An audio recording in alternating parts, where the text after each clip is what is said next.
En nuestra serie hemos visto ilustraciones vívidas de la realidad del desierto y la realidad de la obra de Dios en nuestras vidas.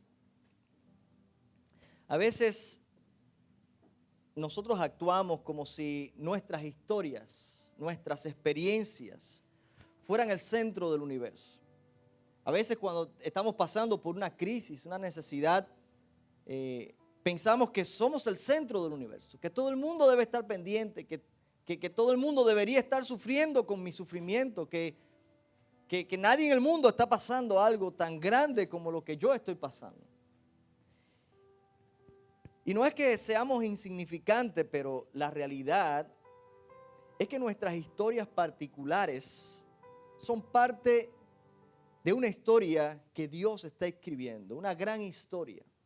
Tu vida, tu experiencia, es una ficha del gran rompecabezas, esa pintura grande que Dios está pintando, o esa gran historia que Dios está escribiendo. Mirar la vida desde esa perspectiva nos ayuda a entender que no somos víctimas. Cuando usted esté atravesando por un desierto, usted debe entender que usted no es una víctima. Usted es un hijo de Dios, una hija de Dios, que Dios está usando en medio del desierto para llevarlo a un nivel superior en su vida espiritual. Y va a usar su experiencia para edificar otras vidas que necesitan ser edificadas. Usted no es una víctima. Nosotros somos instrumentos útiles en las manos de Dios. Es cuando llegamos a este entendimiento que comenzamos a ver cómo encaja nuestra vida en la gran historia de Dios. ¿Cuál es nuestro propósito en la vida? ¿Cuál es nuestro aporte al plan redentor de Dios? Cada uno de esos personajes bíblicos en la historia tuvo una participación especial. Hay algunos que sobresalieron más que otros, pero ninguno era más importante que otros. Cada uno tuvo una parte importante. Y aun cuando nuestras vidas no estén escritas en el canon bíblico, de todas maneras nuestras vidas ya están escritas en el libro de la vida. ¿Amén? Yo espero que sí. Están escritas en el libro de la vida y Dios sigue haciendo historia. Hoy la historia no se ha terminado. La revelación, el canon se cerró, pero la historia se sigue escribiendo. Y nosotros somos parte de esa historia. El plan redentor no termina con Jesús muerto y resucitado. El plan de la redención sigue, porque ahora la parte que nos toca a nosotros es anunciar lo que Cristo hizo. Llevar a la gente a los pies de Jesucristo, anunciar ese evangelio glorioso que es capaz de transformar la vida de aquellos que creen en Jesucristo y le reciben como Señor. ¿Cuál es nuestro propósito en la vida? ¿Cuál es la parte que nos corresponde hacer? Esa es la pregunta que nosotros debemos constantemente hacernos. ¿Qué quieres conmigo, Señor? Porque Dios no te creó por simplemente para que seas una figura decorativa. Dios tiene algo especial para ti. Aun cuando te sientes insignificante, y anoche estábamos hablando algo parecido con el grupo de hermanos de Perú, el llamamiento de Moisés estábamos hablando, y Moisés puso tantas excusas, tantos pretextos para evadir el llamado de Dios. Y muchas veces nosotros nos sentimos como Moisés. ¿Quién soy yo? Alguien lo puede hacer mejor que yo. Pero Dios te está llamando a ti. Aun cuando eres incapaz, aun cuando eres carente de habilidades y dones. Jesús escogió a un pescador rudo, a que apenas sabía hablar, que en la primera discusión ya quería salir peleando. Ese mismo Pedro que le cortó la oreja a un soldado, se convierte en el líder del grupo de los apóstoles. Y así Dios quiere usar nuestras vidas. Y después, cuando estaba frente al Sanedrín, todo el mundo lo miraban. Aquellas personas letradas, aquellas personas que conocían la ley, educadas, la élite religiosa, lo miraba y decía, se ve que este andaba con Jesús. Porque hablaba como Jesús, vivía como Jesús, porque tenía coraje. Y Dios lo usó. Y a quien la gente miraba, cuando lo miraban a él, lo conectaban con Jesús. Y esa es la idea. Eso es lo que Dios quiere hacer con nuestras vidas en ese proceso de construcción, en esa incapacidad nuestra, en esa carencia de recursos para ser efectivos en la obra de Dios. No te preocupes por eso. Dios al que llama, capacita. Con un solo vistazo al mundo en que vivimos, nos damos cuenta de que aún con todos los avances tecnológicos que tenemos, las grandes ciudades, los hermosos e impresionantes parques temáticos como Disney, de todas maneras, este mundo sigue siendo un desierto. El desierto no luce lindo. El desierto es descolorido. El desierto es abrumador y no es un lugar donde la gente quiere estar. No es el lugar más deseado. Pero este mundo es como un desierto. Es parecido a un desierto. Vemos a la gente hoy que vive más sumida en la soledad y en el aislamiento que nunca. Es increíble, con tanta gente a nuestro alrededor, nosotros no paramos de usar nuestros celulares. Estamos sumidos en el teléfono y ignoramos a los que nos rodean. Usted vaya a un restaurante y va a ver a cantidad de matrimonios, parejas, novios que van a un restaurante, el uno frente al otro. Y yo no sé si es que se mandan texto el uno al otro. Pero eso revela que la gente hoy vive más sola y aislada que nunca antes en la historia. Gracias a la tecnología. Y no digo que sea malo, pero cuando usted se aísla de los demás y se mete en ese mundo de soledad, cuando usted sale y cuando usted se da cuenta que no tiene amigos, que está solo, sola, y que su celular no le va a responder ni le va a consolar cuando usted necesita. En este mundo donde las distracciones nos hacen perder el sentido de orientación, llevándonos al despropósito. Nos entretenemos tanto con los jueguitos, nos entretenemos tanto con la tecnología y con el disfrute personal que perdemos el sentido de orientación. ¿Dónde estamos? ¿Para qué existo? ¿Es para esto? ¿Esto es todo? Cada vez que terminas de pasar un buen tiempo de placer y tú estás desorientado, tú dices, ¿y qué hago yo en este mundo? Entonces vuelves a caer en un profundo desaliento, despropósito, sentido de despropósito en la vida. En este mundo que se ha diluido la identidad de Dios en nuestra vida.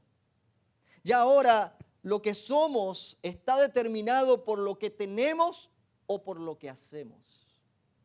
No por quiénes somos nosotros según el diseño de Dios. Ahora nos reconocen por el doctor, el ingeniero, el pastor, el electricista, el constructor. Ahora nos conocen por el rico, el pobre, el borracho.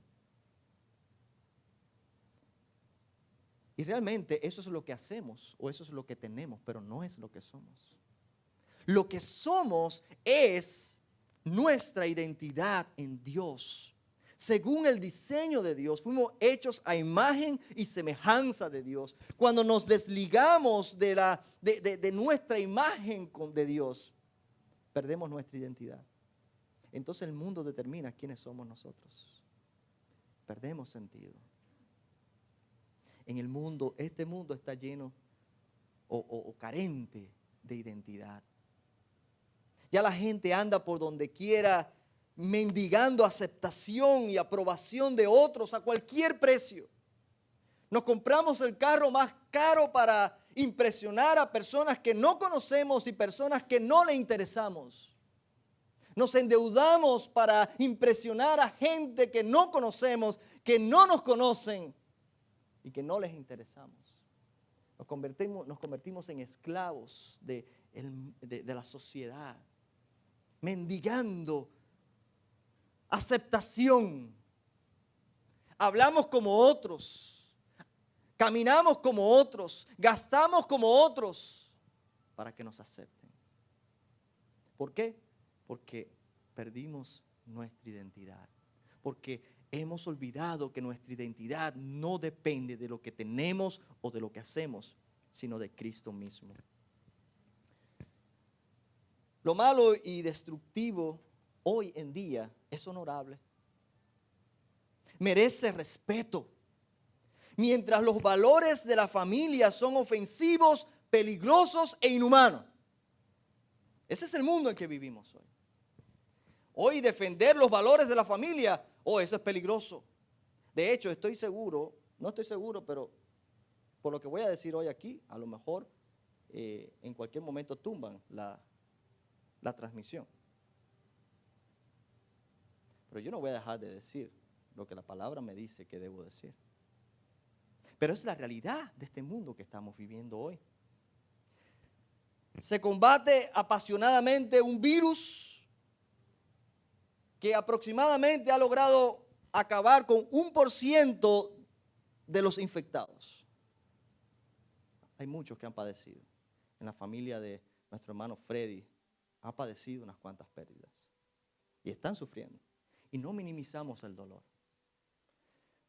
Pero, ¿qué de un virus que mata a tantas personas, a más de la mitad de la población mundial? Y nadie lo menciona. Y no hay big deal con eso. Y es el virus del pecado. No hay más grande virus en el mundo que el pecado que acarrea muerte. Pero no. Ahora todos estamos usando máscara. ¿Qué estaremos usando para protegernos del virus del pecado? La gente tiene miedo a morir por el virus. Pero no tiene miedo a morir por la condenación que produce el pecado. Mientras tanto, nos acostumbramos, nos adaptamos al virus del pecado. No queremos adaptarnos a este virus. Nadie quiere adaptarse, ¿verdad? Pero nos hemos adaptado a vivir con el pecado. Nos hemos acostumbrado. Ya no nos duele. Ya uno se ha adaptado en este mundo donde vivimos. Está adaptado al pecado. Tan adaptados están que cuando usted habla de santidad, lo miran como raro. Cuando usted habla de valores bíblicos cristianos, usted es el raro, usted está ofendiendo a otros. Ya hoy no se puede uno parar en lugares públicos así, sin pedir un permiso. Ya tú no puedes ir a una escuela y hablar libremente del evangelio como antes. Restricciones y más restricciones. ¿Por qué? Porque los que no creen, los que se han adaptado al pecado, se ofenden. La verdad brilla por su ausencia y la manipulación es la finalidad de la retórica hoy. Ya hablábamos de retórica, ¿verdad? En la comunicación, en los noticieros, en los líderes políticos. Ya no es hablar de verdad, la verdad no vale. Lo que vale es la manipulación que voy a lograr de ti. Es lo que importa ahora. A todo esto le sumamos nuestras temporadas de desierto. cuando nos llaman a la puerta la enfermedad, la pérdida de un ser querido, el desempleo, la infidelidad en el matrimonio, las adicciones, un hijo rebelde, cuántas cosas se nos suman allá al desierto en que vivimos y hace que nuestro desierto se vuelva más intenso. Todas estas cosas no son solo parte de tu realidad, sino también de la de todos los que vivimos en este mundo. Sin importar el color de la piel, sin importar tu popularidad, tu estado financiero, el género, pero además son parte de cada etapa de tu vida mientras estás en este mundo. Cada etapa de tu vida va a encontrar desiertos, unos más fuertes, otros más leves. Y en medio de todo este caos somos llamados a construir un camino para los que siguen detrás de nuestro. Tenemos hijos. ¿Qué estamos construyendo nosotros para ellos? Por eso hoy el mensaje le hemos puesto plantando un legado en el desierto. Porque no vamos a salir del desierto. Estamos en este desierto. Cuando salgamos de este desierto ya habrá terminado esta etapa de nuestra vida. Es en el desierto donde Dios nos dice, planta un legado, marca un destino, prepara el camino para la siguiente generación. Dios nos llama en medio de nuestras dificultades. Dios nos llama en medio de nuestros desiertos, en medio de nuestras crisis, en medio de nuestros problemas, de nuestras pruebas. Dios nos está llamando a plantar un legado allí. Hay dos tipos de legados. Dos tipos de legados vamos a ver. El legado puede ser algo material o algo inmaterial. El legado es algo que se deja, es como un testamento que se transmite a los hijos y de generación en generación. Eso es lo que dejamos a los que nos siguen. Por lo general, la gente pone más énfasis en lo material que en lo espiritual, en lo emocional, en lo familiar. La gente se preocupa mucho por qué casa voy a dejarle a mis hijos, qué propiedades voy a adquirir, qué palacios voy a construir, qué negocio voy a dejar para que mis hijos vivan una vida cómoda, próspera. Cuando en realidad es lo que menos tiempo dura. Todas esas cosas materiales son buenas y debemos trabajar por ellas. Son honorables. Pero seamos conscientes de que eso tiene limitaciones. Todo se acaba. Los negocios tienen un tiempo bueno y un tiempo que tienes que cambiar. Las casas, muy lindas, pero llega un momento que se deterioran y hay que derrumbarlas y volverlas a construir. Todo en este mundo, las cosas materiales se destruyen, tienen un destino a la destrucción.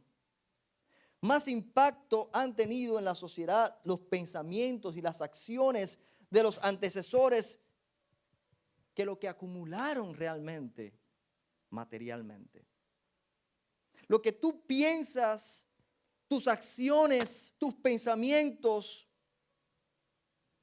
van a dejar un legado más importante que los bienes materiales que tú puedes dejarle a la siguiente generación. De cualquier modo, siempre hay un legado que se transmite a la siguiente generación. Ya sea malo o bueno, siempre vas a dejar un legado. Hay legados que no quisiéramos recibir. Hay legados que todos se pelean por recibir. Es triste ver familias después de la muerte de un familiar discutiéndose, ¿verdad? Las propiedades, las cosas materiales. Dejar un legado negativo no requiere mucho esfuerzo. Usted solamente viva la vida loca, como dice Ricky Martin. Usted déjese llevar y usted va a ver cómo su legado va a ser un legado indeseable. Ponga por prioridad su satisfacción personal. Ponga por prioridad sus metas y su realización. Disfrute de todos los placeres de la vida. Gaste todo lo que tiene. Viva la vida según los preceptos de la sociedad, según los estatutos de la sociedad. Viva la vida como lo viven los ricos. Y usted estará construyendo un legado, pero un legado que sus hijos no querrán recibir. Un legado del cual sus hijos más bien se van a avergonzar. De todas maneras hay un legado que dejar. Sin embargo, un buen legado requiere esfuerzo. Un buen legado requiere sacrificios, abstenciones. Requiere ser intencionales. No es lo mismo construir que demoler. Hace unos años, hace como 3 años atrás, la bañadera del baño de nuestra casa tenía un liqueo y tuvimos que sacar la bañadera. Pero después que sacamos la bañadera, no encontrábamos losa para que machara con las otras. Así que decidimos, vamos a sacar las losas también y ya vamos a poner todo nuevo. Pero cuando sacamos las losas nos dimos cuenta que las tuberías estaban todas calcinadas. Y yo dije, no, ya esto no, mejor arrancamos todo y dejamos el baño completamente desnudo. Cambiamos todo, toilet, lavamanos, todo lo cambiamos, la bañadera, todo lo hicimos nuevo, todo. Lo tuvimos que hacer nuevo. ¿Sabes qué? Me dijeron, mira, por demolerte te vamos a cobrar tanto. Y dije, no, yo lo hago. Yo lo hago. Qué bueno es, qué satisfacción se siente coger un martillo y empezar a darle golpe, a soltar todos esos pedazos. Pero para construir tú necesitas ciertas habilidades. Nosotros pudimos hacerlo. Mi papá, Edel, me ayudaron a demoler el baño. Pero para construir se necesita más tiempo, se necesitan habilidades y se necesita planificación, se necesita ser intencionales. Cuando usted le da un mandarriazo a la pared, se cae, no tiene que planificar nada, se cae. Pero para construir necesitas planificarte. Construir un legado requiere ser intencionales. Construir un legado para la siguiente generación requiere de que seamos conscientes de lo que estamos haciendo. Y conscientes de que cada decisión que tomamos va a impactar la vida de nuestros hijos, de nuestros nietos, de la siguiente generación. Así que nosotros tenemos que ser conscientes y cuidar mucho nuestros pasos. Jeremías capítulo 17, versículo del 5 al 8 dice, y el domingo pasado hablamos de la segunda parte que hoy vamos a leer, pero hoy vamos a comenzar desde el 5. Así ha dicho Jehová, maldito el varón que confía en el hombre y pone carne por su brazo y su corazón se aparta de Jehová. Será como la retama en el desierto y no verá cuando viene el bien, sino que morará en sequedades en el desierto, en tierra despoblada y deshabitada. Bendito el varón que confía en Jehová y cuya confianza es Jehová, porque será como árbol plantado junto a las aguas, que junto a la corriente echará sus raíces y no verá cuando viene el calor, sino que su hoja estará verde y en el año de sequía no se fatigará, ni dejará de dar fruto. Aquí vemos un contraste de dos tipos de personas. Personas que construyen un legado y personas que no se preocupan por el legado que van a dejar y viven la vida como les parece.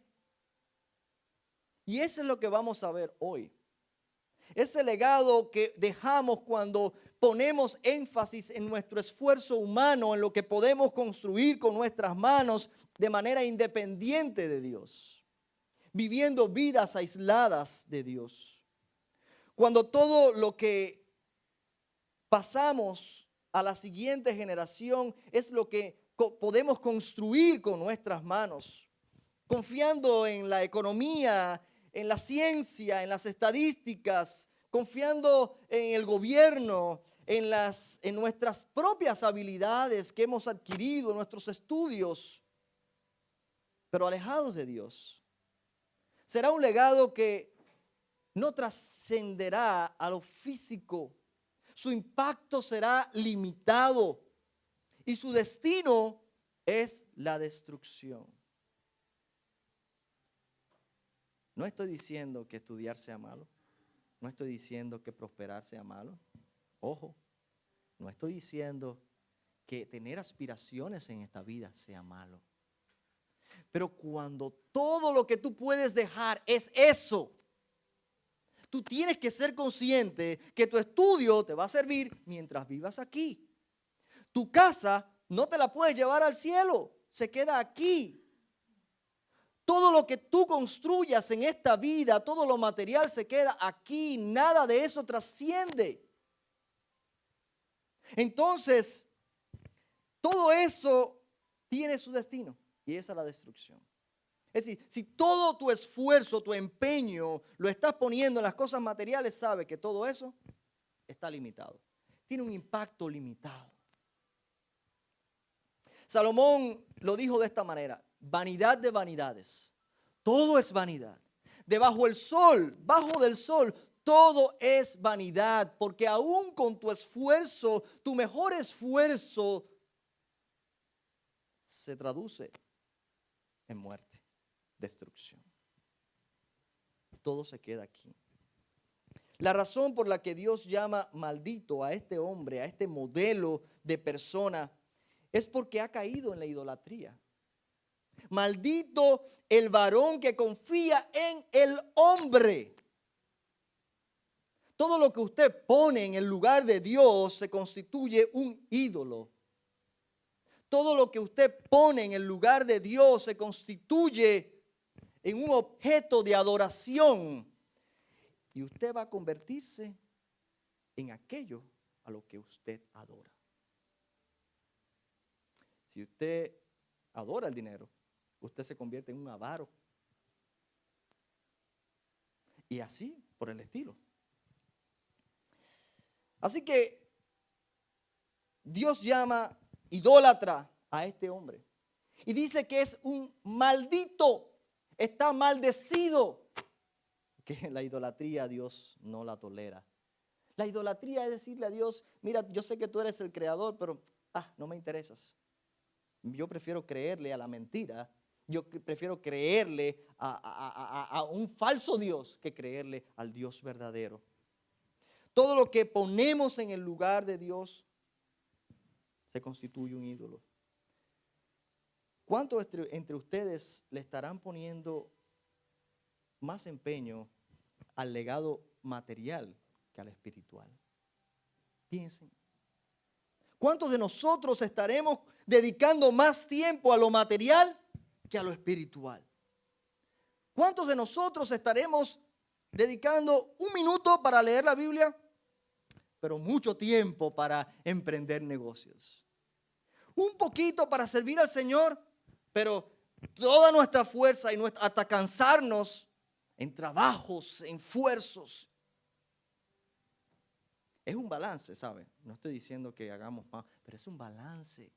Y me doy cuenta que en esta sociedad, aún los cristianos tenemos vidas desbalanceadas y no nos damos cuenta, pero lo que estamos construyendo es un legado material meramente. ¿De cuántos de nosotros, nuestros hijos, podrán contar cómo Dios nos usó? De nuestras oraciones respondidas, de la intervención sobrenatural de nuestras vidas, ¿cuántos de nuestros hijos podrán contarle a sus hijos cómo Dios le habló a su papá y a su mamá? Cómo Dios proveyó cuando no había nada que comer. Cuando Dios sanó cuando había una enfermedad. Cómo Dios nos usó para edificar otras vidas. ¿Podrán nuestros hijos contar eso a sus hijos? ¿Podrán nuestros hijos experimentar eso en su hogar, en nuestros hogares? Hablamos mucho de Dios hoy, pero hay poco de experiencia de un Dios vivo y real, de un Dios poderoso. Creemos en Dios de una manera intelectual. Sí, Dios es, todos sabemos todos los atributos de Dios, conocemos la mayoría de las doctrinas. Pero cuánto de experiencia real, de nuestra cercanía real, del impacto de Dios en nuestras vidas. Una de las razones por las que nuestros jóvenes, nuestros hijos piensan que la vida cristiana es aburrida, es porque realmente lo es. Es porque realmente lo es en muchos hogares. Es porque solamente es palabras. Es esto se puede hacer, esto no. Pero hay poco de vida en eso. La vida cristiana no es una vida de restricciones, de decir se puede, no se puede, se puede, no se puede. Nadie soporta ir a una iglesia donde cuando entren, lo primero que le digan, no, pero tiene que quitarse la gorra, tiene que, aquí no se puede fumar. Si usted fumó y viene con olor a cigarro, debe quedarse afuera. Usted tiene, cuando entran ahí por esa puerta, usted es casado, usted está viviendo con su pareja sin casarse, usted está en droga, usted...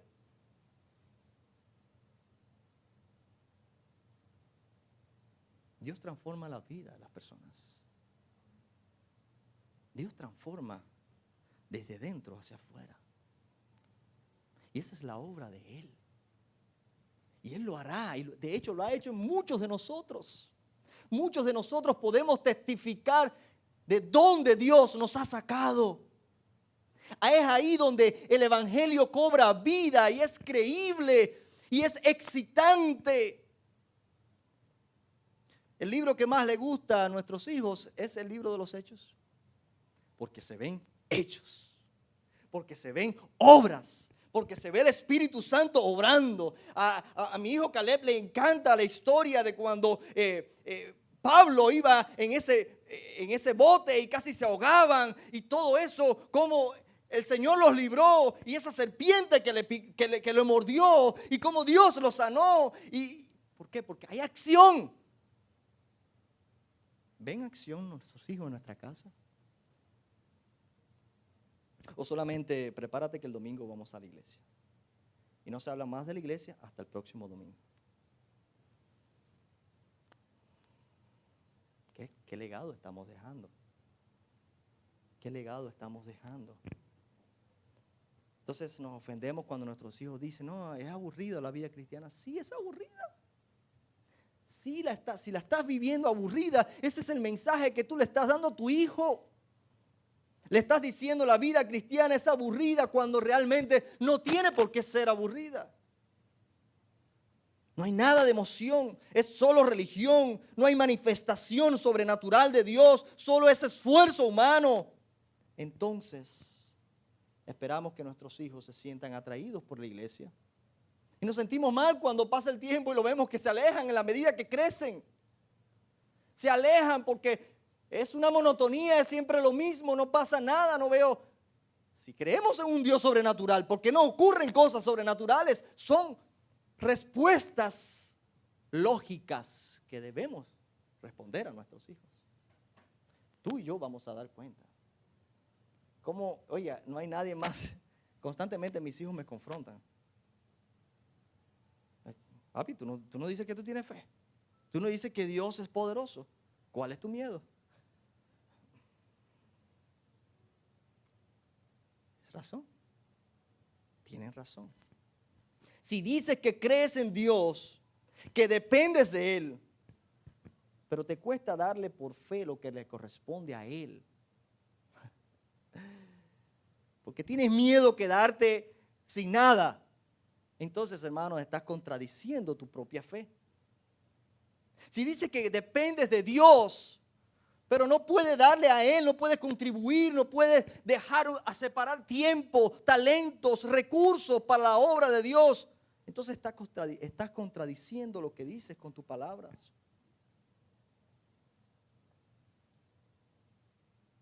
Es un mensaje confuso lo que estás transmitiendo. Es un mensaje contradictorio. Nuestros hijos están confundidos si no hay consistencia entre lo que decimos con nuestras palabras y lo que vivimos. Jeremías compara a este hombre como la retama en el desierto. Muchos estudiosos coinciden que se trata de la manzana de Sodoma, así como le llaman a este árbol, que yo creo que en la playa se ve mucho. Sus hojas grandes y verdes, y tienen una fruta que parece una manzana grande, pero que cuando usted la abre, hace es aire lo que tiene por dentro. Muy linda, cualquiera que anda en el desierto ve esa fruta y dice, ay, allí hay comida. Porque se ve atractiva, parece algo que contiene, está llena, se ve llena por dentro, se ve sólida. La apariencia que da. En medio de un desierto descolorido, ver un árbol con ese verdor llama la atención. Llama la atención. Pero la realidad de este árbol, que por lo general crece en un lugar donde no hay más que ese solo árbol. Por lo general crece en un lugar solitario y no hay árboles alrededor. Por lo general crece en lugares donde no hay más árboles. Este árbol en el otoño y en el verano tiene esas hojas verdes. Pero cuando pasa esa temporada, se seca completamente. Es increíble. Usted la ve y dice, no puede ser. Se seca completamente y tú la tocas y parece leña, quemada completamente, seca completamente. Cuando vuelve la temporada y vuelve a pasar agua, es como que revive nuevamente y vuelve a tomar su verdor. Al mismo tiempo produce esas frutas que parecen manzanas grandes. Luce atractivo ese fruto y parece como si estuviera lleno de vida, alimento. Pero la realidad es otra. Cuando abres esa fruta está vacía completamente, es aire lo que tiene. Y lo único que vas a encontrar dentro de ella es como una fibra blanca que parecen como venas, como una lana. Y cuando la aprieta, lo que suelta es como un jugo blanco. Qué venenoso. Muy linda su apariencia. Muy linda. Pero la realidad es que es venenoso. Está lleno de muerte. Luce como si estuviera viva, pero la realidad en su interior solamente transmite muerte. Es venenoso. En medio del desierto. Así es el hombre que pone su confianza en sí mismo y no en Dios. Solo acarrea condenación, aun cuando su apariencia es atractiva, aun cuando luce muy bien como creyente, aun cuando habla como creyente, aun cuando levanta las manos, cuando ora, cuando participa en todos los cultos, cuando da su mejor ofrenda, pero no vive la vida cristiana de corazón. Es como la retama en el desierto. Y lo leo otra vez como lo dice Jeremías. Jeremías dice, maldito. A ver, por eso no me gusta usar hoja porque se me pierde. Ya ni sé dónde está. Maldito el varón que confía en el hombre y pone carne por brazo y su corazón se aparta de Jehová. Será como la retama en el desierto, que no verá cuando viene el bien, no verá cuando viene el bien, sino que morará en sequedades en el desierto, en tierra despoblada y deshabitada. Así será. Tú y yo no queremos estar ahí. Tú y yo no queremos estar ahí. Hermanos, ¿cuál es el legado que estamos construyendo nosotros? Ese es el legado que dejamos cuando nuestro enfoque es lo que podemos hacer con nuestras fuerzas. Cuando dependemos en nosotros mismos, en nuestras habilidades. Pero hay otro legado que podemos dejar. Hay un legado que tú y yo debemos construir. Y ese es el legado del esfuerzo humano. Pero nosotros debemos dejar el legado de la fe. Ese legado es el legado que va a trascender de generación en generación. Ese es el legado que va a tener un impacto poderoso en la vida de tus hijos, tus nietos y tus bisnietos y tataranietos. Ese va a ser el legado por el cual te van a recordar por generaciones de generaciones, por tu fe, por tu compromiso, por tu fidelidad a Dios, porque impactará la vida y transformará la vida de los que siguen. Abraham es conocido como el padre de la fe. En el capítulo 21 de Génesis, después de haber hecho pacto con Abimelech, hace algo que parece insignificante, pero que en realidad es una gran expresión de fe y de confianza en las promesas de Dios. Y leo en Génesis 21, del 32 al 33. Después de haber hecho el pacto en Beerseba, Abimelech partió junto a Ficol, el comandante de su ejército, y los dos regresaron a su hogar en tierra de los filisteos.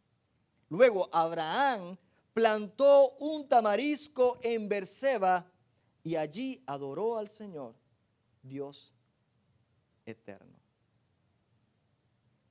¿Por qué después de haber hecho un pacto, Abraham plantó un tamarisco en Beerseba y allí adoró al Señor? Cuando la Biblia menciona algo, nosotros tenemos que preguntar, ¿y por qué lo menciona? ¿Qué tiene de relevante el sembrar un tamarisco? El tamarisco es un arbusto con pequeñas flores blancas, pero da una sombra excepcional, porque sus hojas absorben también la humedad y hace que esa sombra que da esté llena de humedad también, y hace que esa sombra sea más fresca aún de cualquier otra sombra que da otro árbol. A diferencia de los demás árboles que hemos visto que se dan en el desierto, el tamarisco es un árbol que requiere de cuidado, requiere ser plantado. No es una planta que se da de manera silvestre. Pero algo significativo de este árbol es que, al igual que los otros que hemos visto, su crecimiento es extremadamente lento. El que siembra el árbol no va a ser el que va a disfrutar de su sombra, sino va a ser la siguiente generación. Fíjense, cuando nos trasladamos otra vez al texto, lo que Abraham estaba haciendo, que parece insignificante si no conocemos el trasfondo, estaba confirmando la promesa que Dios le había dado.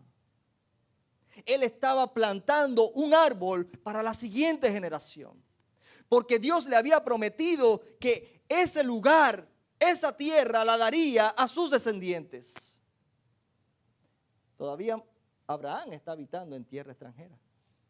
De hecho, Abraham murió sin disfrutar la tierra que se le prometió a su descendencia.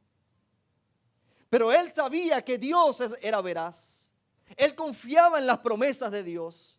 Y él se adelantó a plantar un árbol cuando todavía la promesa no se había cumplido. Pero él confió.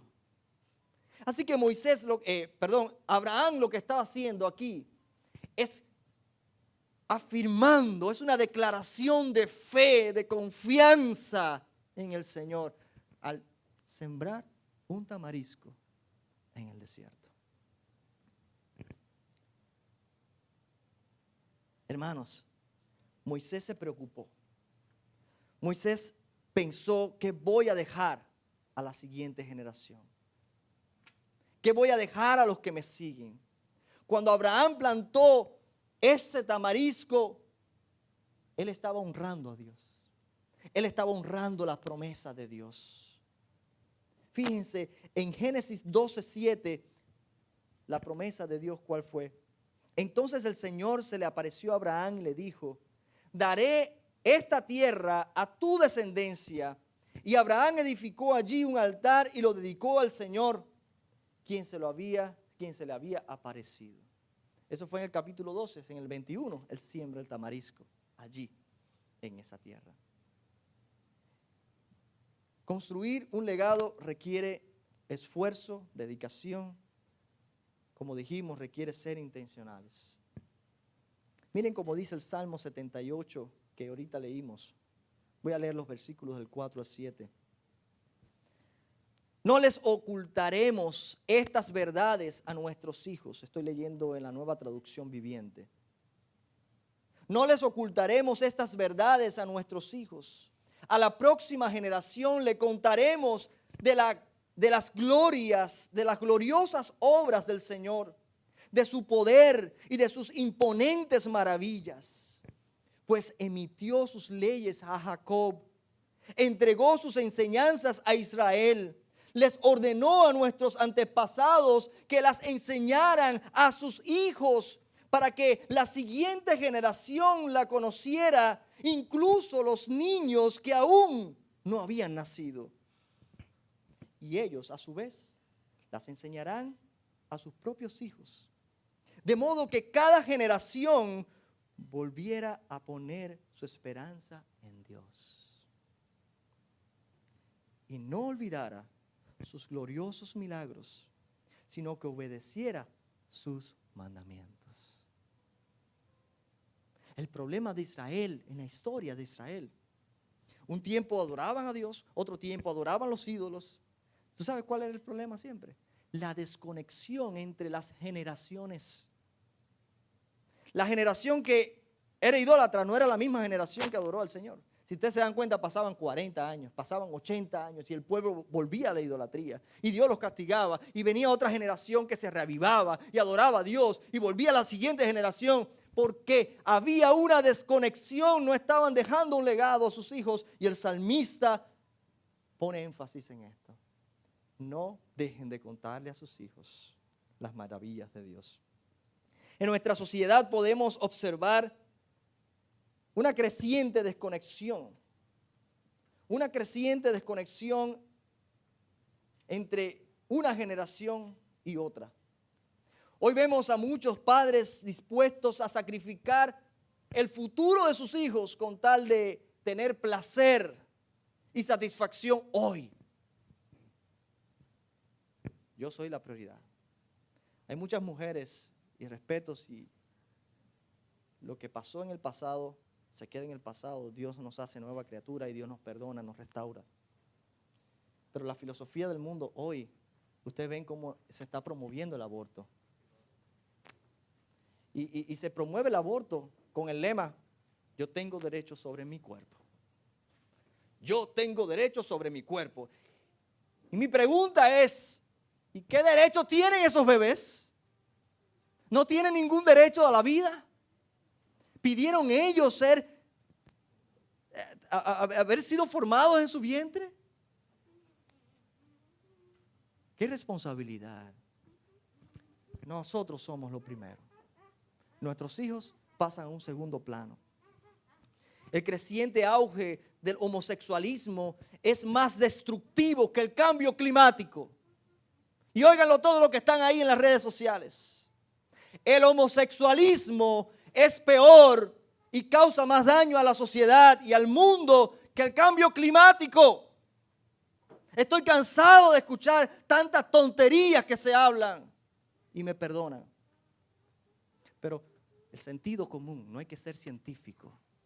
El sentido común nos deja saber que hombres con hombres no producen hijos. Que mujeres con mujeres no producen hijos, que no se puede desarrollar. Que si esto sigue en aumento, solamente estamos extinguiendo la raza humana. Ay, pero qué big deal con el cambio climático, caballero. Y nos estamos destruyendo a nosotros mismos, aceptando la filosofía del mundo, aceptando todas las manipulaciones. Estamos destruyendo al mundo al apartarnos, al separarnos de los valores bíblicos, del orden establecido por el Creador. Pero queremos detener la destrucción poniendo normas y cambiando leyes. ¡Qué tontería! La búsqueda de satisfacción momentánea es un síntoma de vacío e insatisfacción debido a la ausencia de Dios en nuestras vidas. Cuando necesitamos cuando estamos en esa búsqueda constante de satisfacción, de placer, es porque estamos vacíos por dentro. Porque Dios no nos satisface. Necesitamos algo más. Mi pregunta para ti hoy es, ¿de qué manera estás preparando el camino para los que te siguen? ¿De qué manera estás hoy preparando el camino de la siguiente generación? De tus hijos, tus nietos.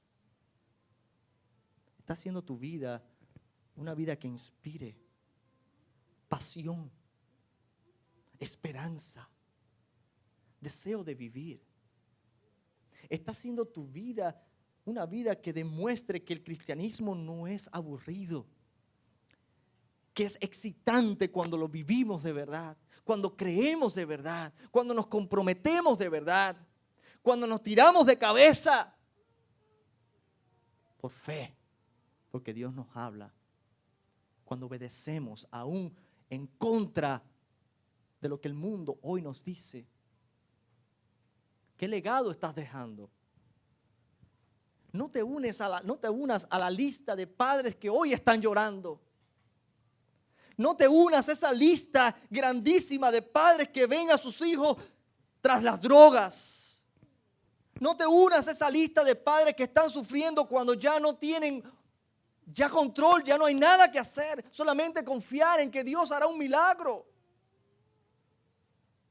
Pero Dios ha puesto en tus manos hoy la responsabilidad de tus hijos.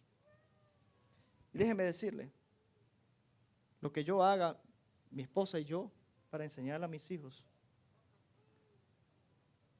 al final lo que determina su futuro es la gracia de Dios.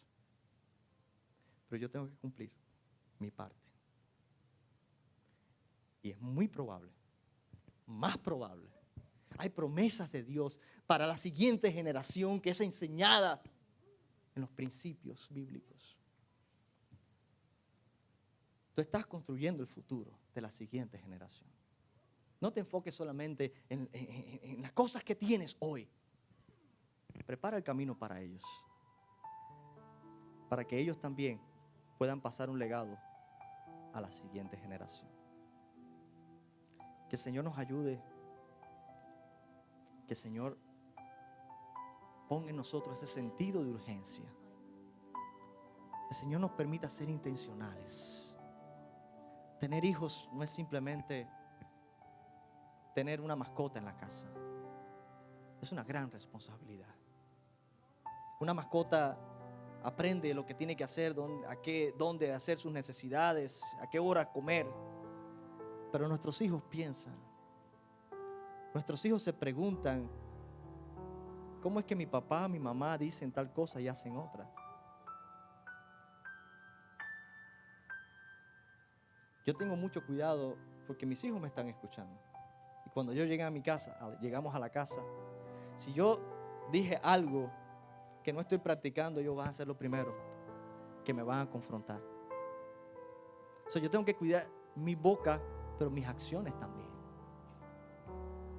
Hermanos, aun cuando el mundo va de picada, hay un futuro maravilloso, un futuro de fe, un futuro en el Señor para nuestros hijos.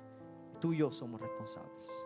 Que el Señor les bendiga, que el Señor nos permita, aún en el desierto, plantar ese legado de fe.